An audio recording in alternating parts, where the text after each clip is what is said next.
오늘 저는 굉장히 긴장된 마음으로 이곳에 섰습니다. 때가 때이니 많지 우리가 그저 여유 있는 그런 말씀이 아니라 이 시대를 어떻게 바라봐야 할 것인가 여러분과 함께 또 고민하고 하나님께 묻는 마음으로 이 자리에 섰습니다. 지난 토요일 평화로운 안식일 아침에 기습 공격으로 시작된 2.8 충돌 사태가 오늘로 8일째를 맞으면서 점차 국제전 양상으로 확산되는 조짐을 보이고 있습니다. 최근의 이 중동 사태를 우리가 크리스찬으로서 어떻게 볼 것인가에 대한 관심이 우리 크리스찬들 사이에서 그 어느 때보다도 높은 것 같습니다.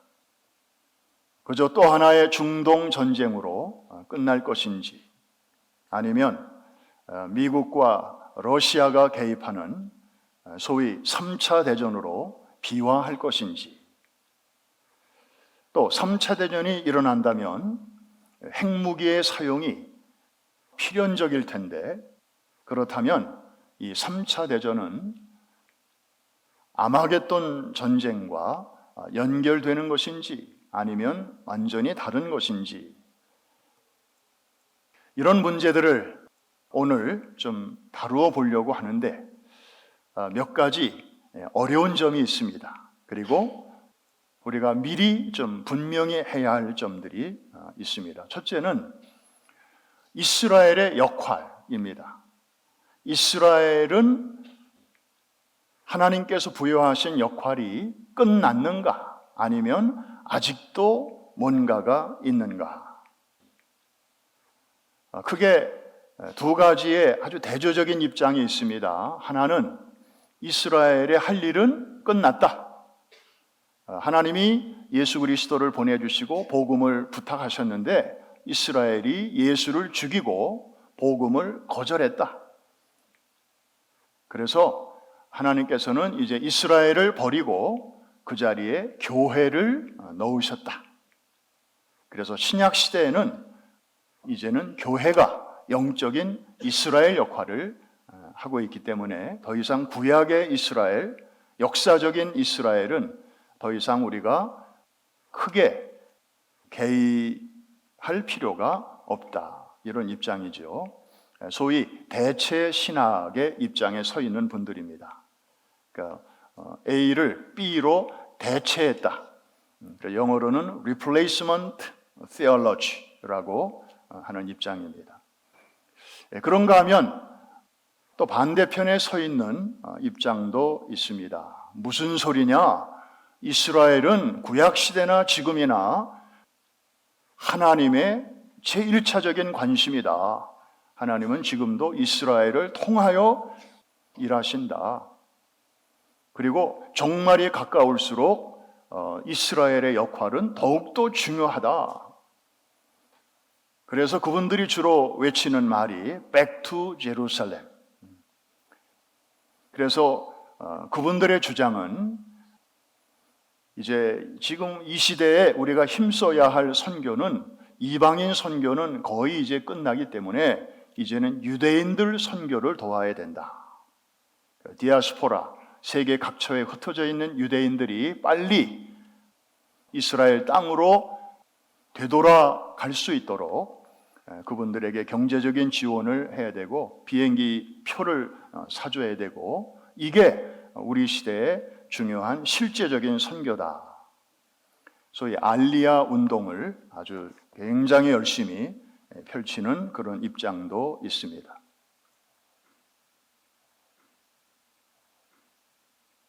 우리 교회는, 그리고 우리 성도들은 이러한 두 가지 입장도 나름대로 그 안에 성경적인 그런 근거가 있음을 인정하면서 참고는 하되 우리가 한쪽으로 치우치는 일은 조심해야 할 것입니다. 이렇게 정리할 수 있습니다. 이스라엘의 역할, 그들이 먼저 받은 복음을 그 주변에 있는 이방인들에게 전해준 그 역할은 끝났다. 그러나 하나님의 시계로서의 역할은 아직도 진행되고 있다. 그래서 이스라엘에서 되어지고 있는 그런 일들을 우리가 유심히 잘 보면 이제 역사 속에서 일하시는 하나님의 그 이정표를 볼 수 있고 또 하나님의 숨결을 우리가 느낄 수 있다는 점에서 여전히 우리가 주목할 필요가 있다. 물론 하던 선교를 멈추고 그쪽으로 다 옮길 필요는 없지만 또 Back to Jerusalem 거기에 우리의 온 신경을 쏟을 그런 이유도 없지만 하나님이 지금 어디까지 일하고 계시고 앞으로 또 어떤 일들을 하실 것인지를 또 종말까지 시간이 어느 정도 남았는가를 알려면 시계를 봐야 되는데 그 역할을 이스라엘이 지금도 감당하고 있기 때문에 그런 면에서는 여전히 중요하다. 그 다음에 또 하나 다가오는 문제가 뭐냐 하면 예언서를 어떻게 봐야 할 것인가. 예언서의 해석 문제가 우리 앞에 있습니다.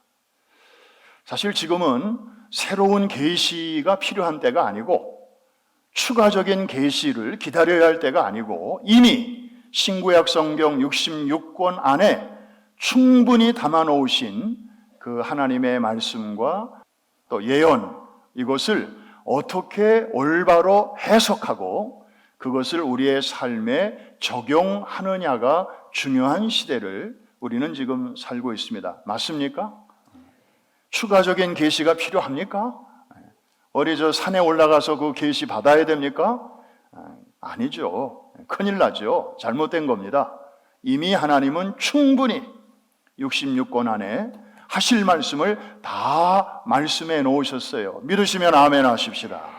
지금은 그 계시를 기록하는 시대가 아니고 그 성경을 해석하는 시대인데 문제는 이 해석의 스펙트럼이 또 해석의 방식이 여러 가지가 있다는 것이죠. 과거적인 해석이 있습니다. 성경에 보면 예언을 담고 있는 책들이 많이 있잖아요. 구약만 해도 에스겔서, 다니엘서, 또 예수님의 재림을 언급하고 있는 스가랴서 등등. 또 신약으로 넘어오면 특별히 요한계시록 안에는 이 예언의 말씀을 읽는 자와 듣는 자와 그 가운데 기록한 것을 지키는 자들이 복이 있나니 때가 가까움이라. 아예 그 책의 첫머리에서부터 이 책은 예언의 말씀이라고 그렇게 선포하고 있지 않습니까? 근데 과거적인 해석의 입장이 있어요. 이거는 예언들을 다 과거로 해석하는 것입니다. 그 시대에 주신 예언이다. 그래서 대부분의 이 책의 내용들이 그 시대를 배경으로 하고 있을 뿐만 아니라 이미 그 시대에 대부분 다 이루어졌다. 그래서 짐승이라든지 음녀라든지 이런 계시록에 나오는 표현들은 다 로마의 그 기독교를 박해하던 네로 황제 또 그 10대 박해를 이끌었던 그런 그 당시의 황제들을 가리키는 것이고 로마 제국을 가리키는 것이다. 네로도 죽고 로마 제국도 멸망함으로써 이 예언은 이제 다 이루어진 것이다. 이렇게 그 시대의 책으로 이해하는 것. 이게 바로 이제 과거적 해석입니다. 그런가 하면은 미래적인 해석도 있습니다. 이거는 예언이기 때문에 그 시대를 배경으로는 하고 있지만 내용은 저 종말의 때를 겨냥하고 있다. 그래서 지금이 바로 그런 시대다. 이렇게 해서 미래적으로 해석하는 그런 입장도 있습니다. 그런가 하면 과거로 해석해도 문제가 있고 미래적으로만 해석하는 것도 문제가 있으니 차라리 그렇게 시간적으로 자꾸 무리하게 연결을 하려고 하지 말고 그 시대와 상관없이 하나님께서 역사 속에서 일하시는 하나의 원리, 하나님의 일하시는 방법, 그거를 말씀하시는 책으로 우리가 이해해야 되지 않느냐. 그래서 이렇게 무시간적인 원리로 접근하는 그런 해석도 있습니다. 지금도 신학자들이 싸우고 있습니다. 자, 우리가 그분들의 그 신학적 논쟁에 일부러 빨려 들어갈 이유는 없지 않겠습니까? 그런데 우리가 한 가지 좀 견지해야 할 소박한 그런 입장을 하나 소개합니다. 20세기의 대표적인 신학자 칼 바르트가 이런 말을 했습니다. 한 손에는 성경을, 한 손에는 신문을. 이 얘기는 무슨 얘기입니까? 복음과 상황, 신앙과 사회, 이 두 가지를 어느 한쪽만 보지 말고 양쪽을 골고루 보라는 것이죠. 우리는 오늘 아침에 이런 소박한 관점을 가지고 특별히 구약의 대표적인 예언서인 에스겔서, 에스겔이 본 환상을 중심으로 하나님께서 이미 행하신 일과 또 앞으로 행하실 일들을 간략하게 살펴보고자 합니다. 한번 오늘 제목을 따라해 주실까요? 두려워하지 말라. 아주 제목 자체가 굉장히 이렇게 우리를 안돈시켜 주시는 그런 말씀입니다. 여러분, 에스겔서 37장 대부분 그 내용을 아실 것입니다. 그 유명한 마른 뼈의 환상이죠. 골짜기에 널브러져 있던 뼈들이 갑자기 뼈와 뼈가 이렇게 연결되고 거기에 힘줄이 생기고 그 다음에 살같이 덮이면서 사람의 형체를 갖게 되는데 에스겔이 나중에 보니까 이게 큰 군대를 이루었습니다. 자, 이것이 역사적으로 실현된 사건이 있었죠. 이구동성으로 말하는 것이 바로 이스라엘의 독립입니다. 2000년 만에 일어난 기적 중의 기적이죠. 1948년 5월 14일에 공식적으로 이스라엘이라는 국가가 이제 탄생하지 않았습니까? 죽은 줄로만 알았던, 그냥 지도에서 없어진 줄로 알았던 그 나라와 민족이 이제 큰 군대가 되어서 일어난 것이죠. 이게 바로 에스겔 37장인데 여기에 대해서는 유대인들도 인정하고 또 비유대인인 신학자들과 또 많은 크리스찬들이 다 이구동성으로 그렇게 말하고 있습니다. 그러면 이제 그 다음 장인 38장과 39장, 이제 오늘 우리가 살펴볼 내용입니다. 이건 뭐냐 하면 그 이스라엘이 큰 군대로 일어난 이후에 되어지는 큰 전쟁을 소개하고 있습니다. 그런데 그 전쟁에 대하여 얼마나 소상하게 소개하는가 봤더니 주동자가 누구이며 그 다음에 거기에 동조하는 연합 세력들이 누구이며 그 다음에 전쟁을 일으키는 목적이 무엇이며 그리고 그 전쟁의 양상, 이게 재래전이 될 것인지 아니면은 정말 신무기를 사용하는 그런 새로운 양상의 전쟁이 될 것인지 그리고 그 전쟁의 결과가 어떻게 될 것인지까지 아주 소상하게 기록이 되어 있습니다. 미리 말씀드릴 것은 이 에스겔서 38장과 39장에 묘사된 이 전쟁은 많은 신학자들이 소위 3차 대전의 모양으로 봅니다. 성경은 종말 시대에 북방에 어떤 세력이 남쪽에 있는 이스라엘을 침공할 것을 예언하고 있는데 에스겔서에서는 그 북방 세력의 우두머리를 곡이라는 이름으로 표현하고 있습니다. 한번 따라해 주실까요? 곡. 자, 에스겔서 38장 1절로 3절 같이 한번 읽겠습니다. 시작. 여호와의 말씀이 내게 임하여 이르시되 인자야 너는 마곡 땅에 있는 곧 로스와 메섹과 두발 왕에게로 얼굴을 향하고 그를 쳐서 예언하여 이르기를 주 여호와의 말씀에 로스와 메섹과 두발 왕 고가 내가 너를 대적하여. 자, 이 곡이 누구입니까? 로스와 메섹과 두발 이 세 지역을 포함하고 있는 지역이 마곡인데 이 마곡 땅의 지도자요 우두머리입니다. 그러면 이 세 지역은 어디입니까? 결론부터 말씀드리면 오늘날의 러시아 지역입니다. 이건 언어학적 증거로도 쉽게 드러납니다. 고대 언어 연구의 세계적 권위자인 빌헬름 게세니우스 박사에 의하면 로스 이것은 러시아의 어원이고 두발 이것은 두볼스크의 어원이고 메섹 이거는 모스코바의 어원이다 이렇게 말하고 있습니다.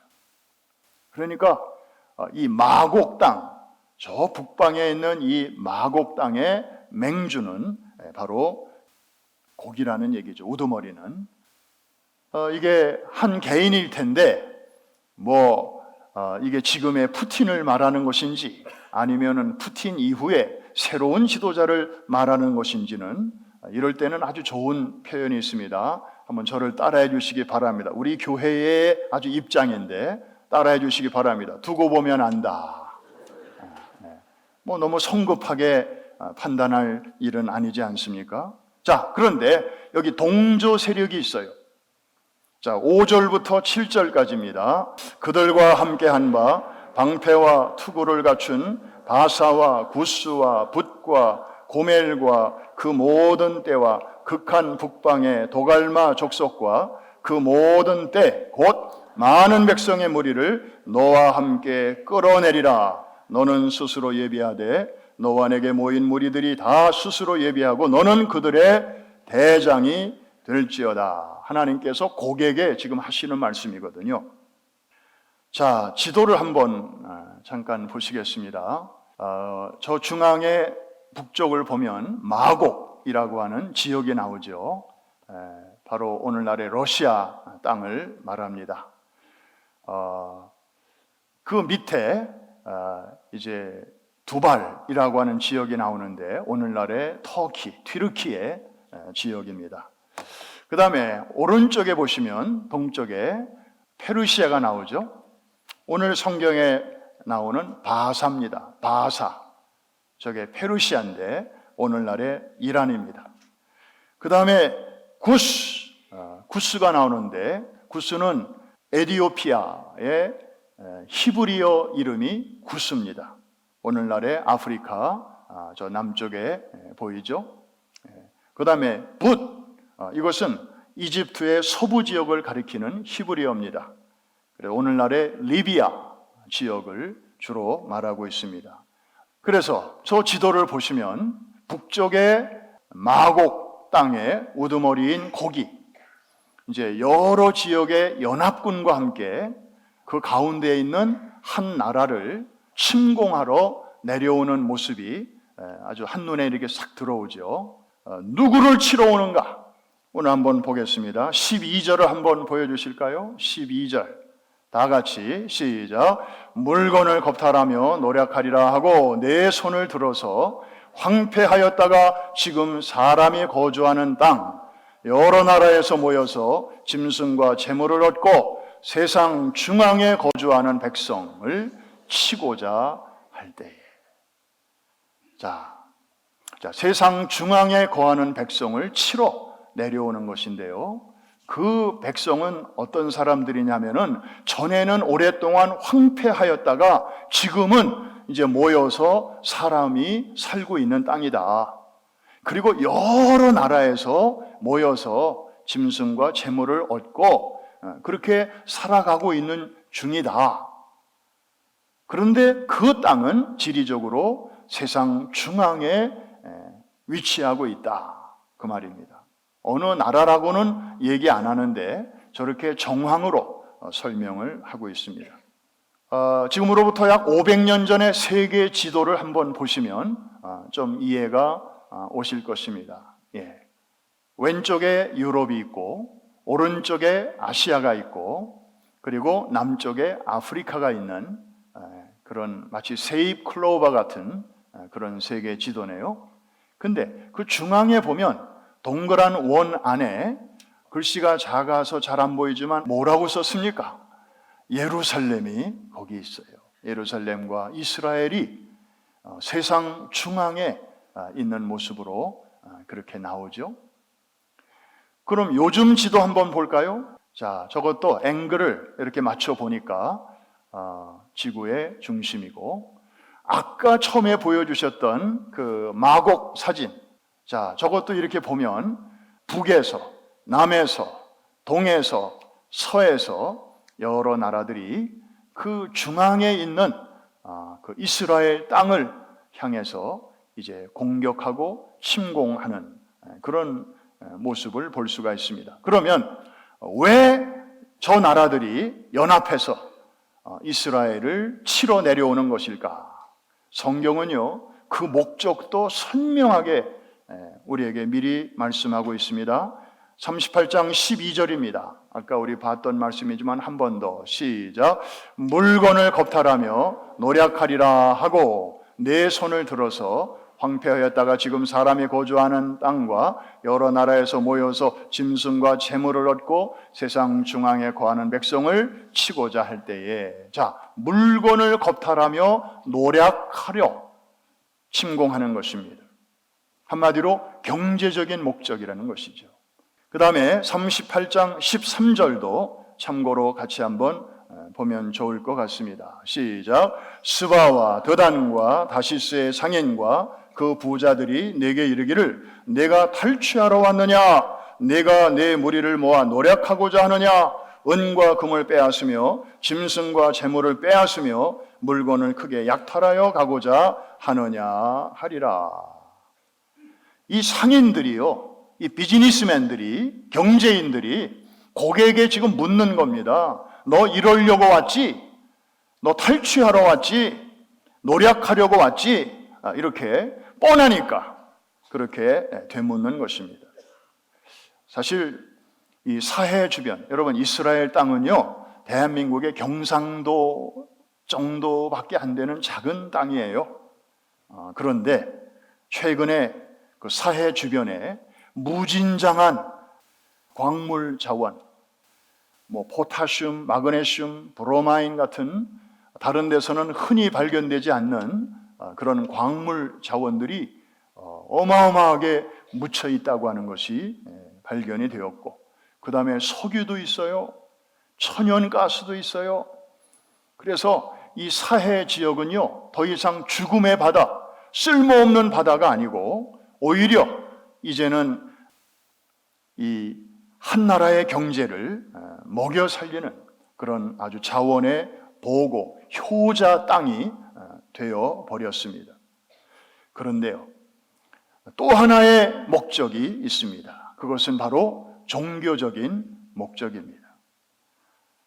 이스라엘은 세계 3대 종교가 성지를 갖고 있는 땅입니다. 유대교, 이슬람교, 그리고 기독교. 그래서 이 땅을 장악하면 조그마한 땅이지만 이 3대 종교의 성지가 있는 이 땅을 차지하면 전 세계 사람들을 정신적으로 장악하는 그런 상징적인 효과가 있는 것이죠. 경제적인 목적과 함께 종교적인 목적을 가지고 이제 이스라엘을 침공하는 것이 바로 이 3차 대전의 양상입니다. 그러면 이스라엘은 가만히 있겠습니까? 이스라엘의 우방국들은 가만히 있겠습니까? 이스라엘을 미국의 쉬운 한 번째 주로 생각하는 미국이 가만히 있겠습니까? 사실 이번에 이 사태가 터지자마자 제일 먼저 항공모함을 지중해 동쪽으로 파견한 나라가 미국 아니겠습니까?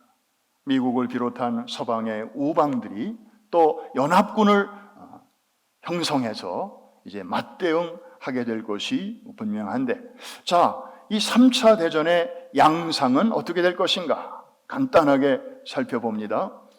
22절 말씀, 내가 또 전염병과 피로 그를 심판하며 쏟아지는 폭우와 큰 우박덩이와 불과 유황으로 그와 그 모든 무리와 그와 함께 있는 많은 백성에게 피를 내리듯 하리라.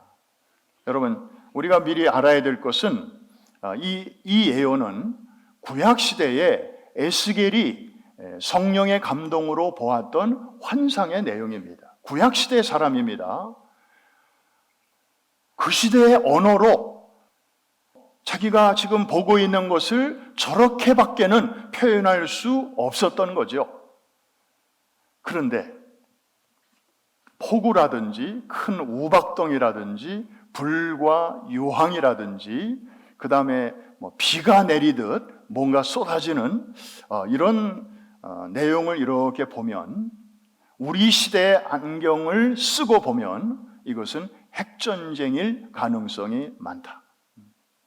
여러분, 핵이 폭발하면요, 수천 도에 해당하는 열이 생깁니다.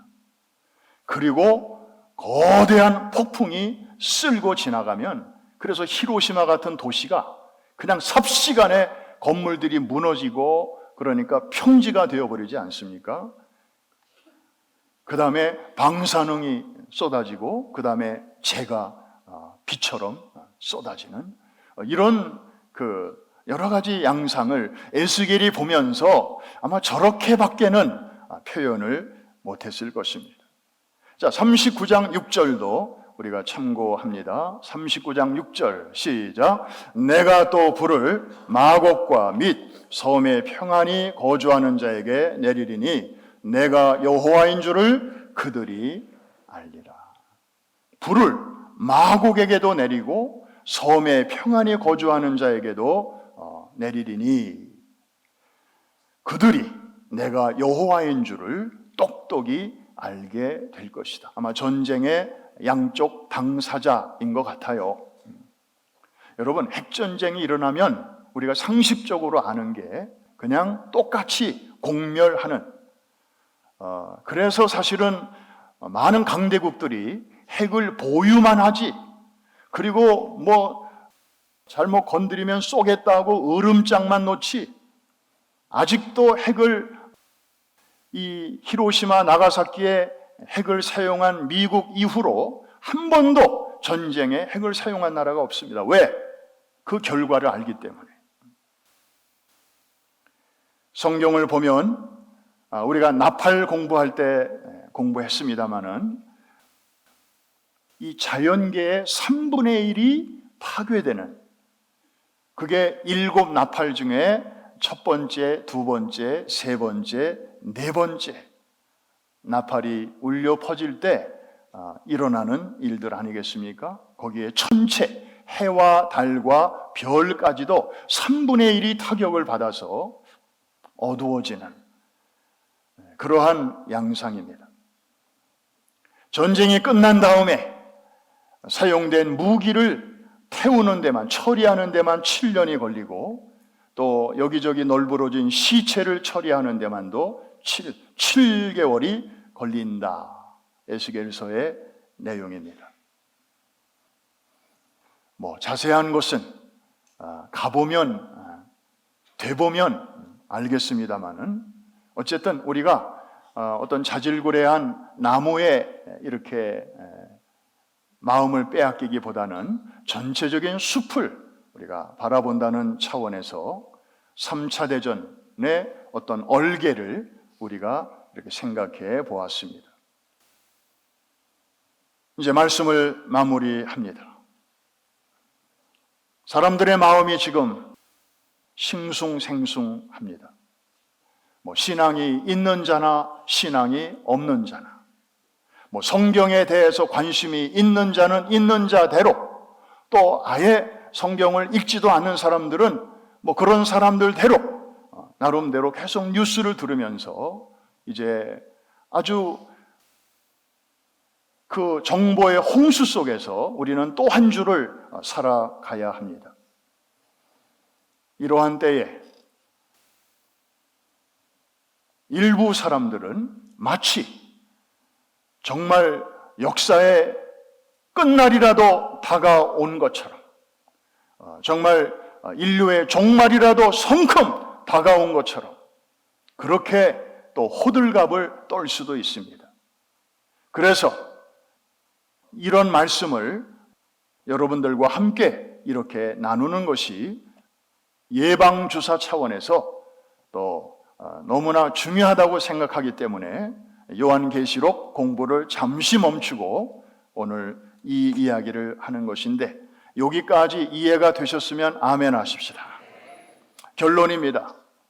오늘 설교 제목이 두려워하지 말라는 것입니다. 이유는 이 모든 일이, 예를 들어서 이 중동 전쟁이 앞으로 3차 대전으로 비화가 될 수도 있고 아닐 수도 있지만, 설령 비화가 된다 할지라도 우리가 두려워할 필요는 없습니다. 왜냐하면 역사의 주관자는 여전히 하나님이시기 때문입니다.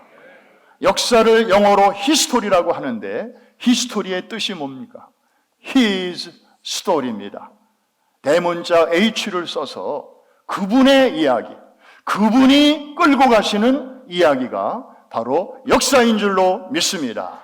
그래서 하나님은 예나 지금이나 역사의 흥망성쇠, 제국의 업앤다운과 그리고 심지어 한 개인의 생사화복과 더 나아가서는 참새 한 마리가 땅에 떨어지는 것까지라도 그거를 컨트롤 하시는 분이 바로 우리 아버지 되시는 하나님이신 줄로 믿습니다. 오늘 성경 한 절만 보겠습니다. 38장 4절. 너를 돌이켜 갈고리로 내 아가리를 꿰고 너와 말과 기병 곧 내 온 군대를 끌어내되 완전한 갑옷을 입고 큰 방패와 작은 방패를 가지며 칼을 잡은 큰 무리. 지금 에스겔이 환상 중에 보는 것입니다. 보이는 대로 기록한 것입니다. 그런데 여기 보니까 완전한 갑옷을 입고, 아마 에스겔이 우리 시대에 태어났다면 이 완전한 갑옷 이런 표현 대신에 그 은색으로 빛나는 왜 우주인들이 입는 핵전쟁 때 왜 이렇게 온몸을 프로텍트하기 위해서 입는 그런 그 특별한 기능성 전투복이라고 썼을 거예요 아마. 근데 완전한 갑옷을 입고 또 큰 방패와 작은 방패를 가지며 그랬는데, 여기서 중요한 것은 지금 이 말씀은 하나님께서 곡을 향하여 하시는 말씀입니다. 자, 곡을 향하여 말씀하시는데, 내가 너를 갈고리로, 아주 원색적인 단어가 나오네요. 내 아가리를 꿰요. 이야, 통쾌하다. 내가 갈고리로 내 아가리를 꿰어 끌어낼 것이다. 하나님의 말씀입니다. 할렐루야. 하나님 없이 이 전쟁의 상황을 보면, 그래, 마곡 땅의 맹주인 곡이 여러 연합군을 이끌고 재물을 노략하러 그 작고 밑에 있는 조그만 땅 이스라엘을 침공하러 오는 거야. 이런 이야기가 됩니다. 그가 계획하고 그가 지금 시행하는 게 됩니다. 그런데 여기에 역사의 주인 되시는 하나님이 쑥 등장하시면 그 스토리가 이렇게 바뀝니다. 내가 너를 돌이켜 갈고리로 내 아가리를 꿰고 너를 끌어내어 내 땅을 치게 할 것이다. 그리고 그 전쟁을 통하여 그 나라를 심판하실 것이다. 자기 멋대로 경제적인 이익과 종교적인 그 이득을 위해서 이스라엘을 치러 오는 것처럼 무사람들에게는 보일 수 있지만, 실상은 하나님께서 배후에서 다 컨트롤 하시는 것이다. 할렐루야. 하나님이 여전히 컨트롤하고 계십니다. 그리고 그 하나님은 우리를 너무너무 사랑하셔서 죄 없으신 아들을 선뜻 내어주시고 우리와 맛 바꾸시기까지 하면서 우리를 자녀 삼아주신 고마우신 아버지이십니다.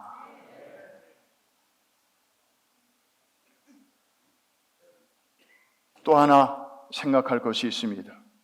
이번에 중동 전쟁이 3차 대전으로 비화될지 안 될지는 두고 봐야 되지만 설령 3차 대전으로 연결된다 할지라도 그 전쟁이 아마겟돈 전쟁은 아니다 하는 것입니다. 지난주에 어떤 분이 저한테 와서 그래요. 목사님, 이 전쟁이 혹시 아마겟돈 전쟁으로 되는 거 아니에요? 제가 이렇게 생각하는 분도 있구나. 그분 때문에 알게 됐어요. 여러분, 아마겟돈 전쟁은 뭡니까? 이거는 인류 최후의 마지막 전쟁이에요. 3차 대전 이후에도 전쟁이 있어요. 그런데 아마겟돈 전쟁 이후에는 전쟁이 없어요. 왜? 마지막 전쟁이기 때문에.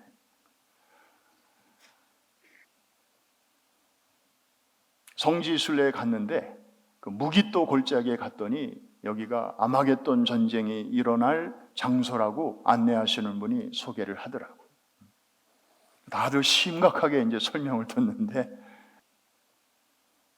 누가 물어요. 아마겟돈 전쟁은 왜 일어납니까? 그랬더니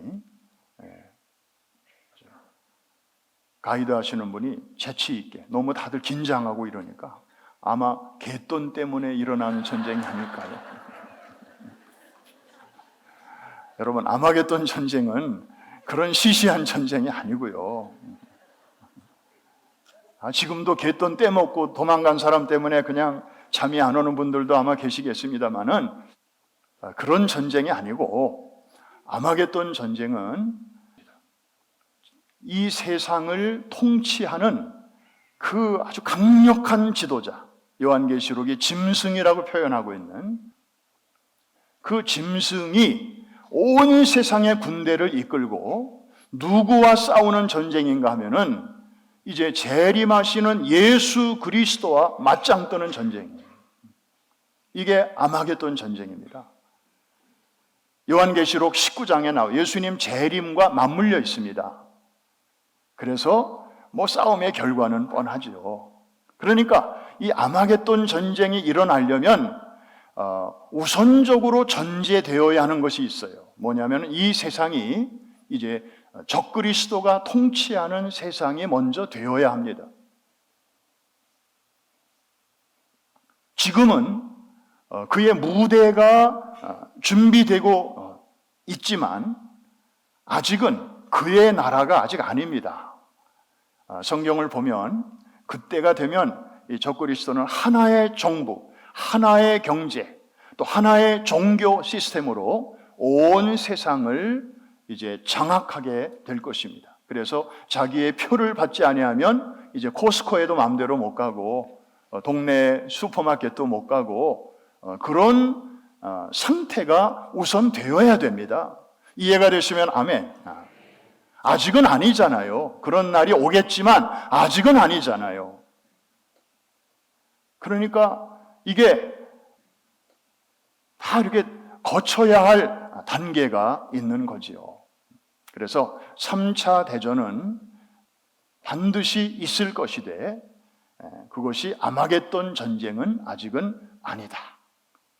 이해가 되셨으면 아멘 하십시다. 그래서 결론, 한 손에 성경을, 우리는 한 손에는 뉴스를 이렇게 늘 보면서, 또 어떤 분은 너무 뉴스만 봐요. 성경은 점점 멀어지고 그 뉴스만 보다 보면 시간 가는 줄 몰라요. 또 알고리즘에 의해서 막 관련된 내용들까지 줄줄이 사탕으로 나도 좀 봐주쇼 하고 기다리고 있으니 손님이 오는 줄도 모르고 그냥 그것만 보고 있으면 어떻게 되겠어요? 그래서 한 번 더 따라해 주시기 바랍니다. 한 손에 성경을, 한 손에 뉴스를, 그래서 복음과 상황을. 왜냐하면 하나님은 저 역사의 피 안에서만 존재하시는 분이 아니라 당신이 창조하신 이 세상 한복판에서 역사의 중심에 들어오셔서 역사의 수레바퀴를 오늘도 움직여 가시는 분이시기 때문에 되어지는 일을 잘 보면 하나님의 시계인 이스라엘을 보면 하나님이 하시는 일이 어디까지 왔고 앞으로 또 부산까지 가려면 어디를 거쳐야 되겠구나.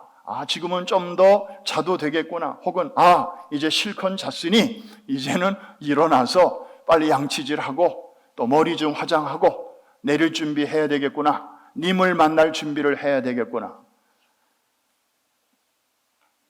이렇게까지 쉽게 얘기하는데 이해가 안 되시는 분은 없을 것입니다. 이해가 되시면 아멘 하십시다. 이번 한 주도 오늘 예배 마치자마자 또 뉴스와 우리는 막 뉴스의 홍수 속에서 살아가야 될 텐데 중심 잘 잡으시고 또 차분하게 침착하게 하나님의 하시는 일을 잘 보면서 하나님과 동행하시는 우리 모두가 될 수 있기를 주의 이름으로 축복합니다. 축원합니다.